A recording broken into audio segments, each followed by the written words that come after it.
Então, na época, tava exatamente essa mudança, essa transição dessas locuções mais padrões, essa locução mais grave, desses vozeirões mais tradicionais, para aquela voz mais comum. Eu falei, beleza, essa voz eu tenho, mas como eu posso fazer para vender com essa voz, né? E aí, vai fazer teatro, vai fazer, sei lá. E fui atrás disso. Aí me tornei atriz profissional. Também gostei de atuar, fiz alguns pequenos trabalhos como atriz, mas o forte ainda era a minha voz. Eu falei, não, eu vou focar o lado artístico como atriz para a voz. Para a voz. E quando eu comecei a trabalhar essa parte, e aí as portas começaram a se abrir mesmo, né, de novos trabalhos. Aí eu comecei a ter mais oportunidades de fazer trabalhos diferentes do que eu fazia. Foi aí que começaram a aparecer as marcas como Netflix, fiz agora recentemente da Brastemp, fiz. E como é que chega? E como é que chega essas marcas, Fernanda? Você que vai atrás, elas que te descobrem? Como é que é isso? Então. Porque eu sempre tive essa dúvida, assim, como é que esse locutor tá ali na Globo, cara? Ele que foi, a Globo que viu ele?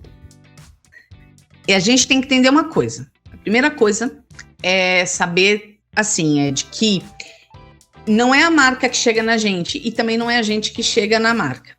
A gente, nós locutores, fazemos parte de uma cadeia de produção do audiovisual. Então vem o cliente, uma agência de publicidade, uma produtora de áudio, de vídeo e, por último, o locutor.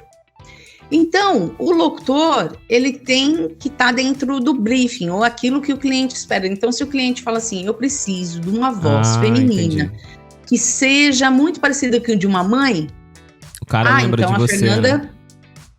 Exatamente. Então, fica muito mais fácil de você chegar nessas marcas. Porém, essas marcas, eles não escolhem a Fernanda porque é a Fernanda Lima, não.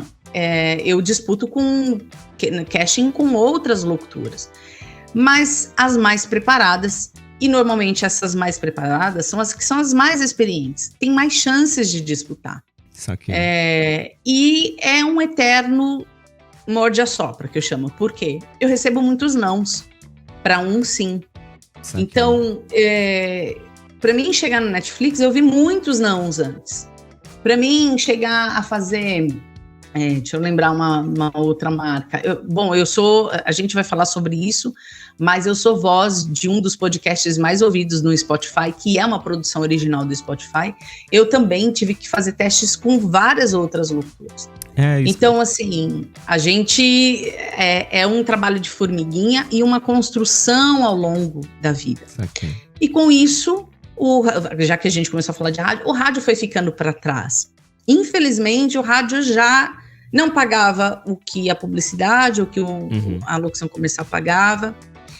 E eu queria, assim, é engraçado porque eu queria muito fazer rádio. E tinha algumas rádios que eram rádios, assim, que eu amava muito ouvir. E eu falava, gente, eu me imagino lá, falando com aquelas pessoas na rádio XYZ.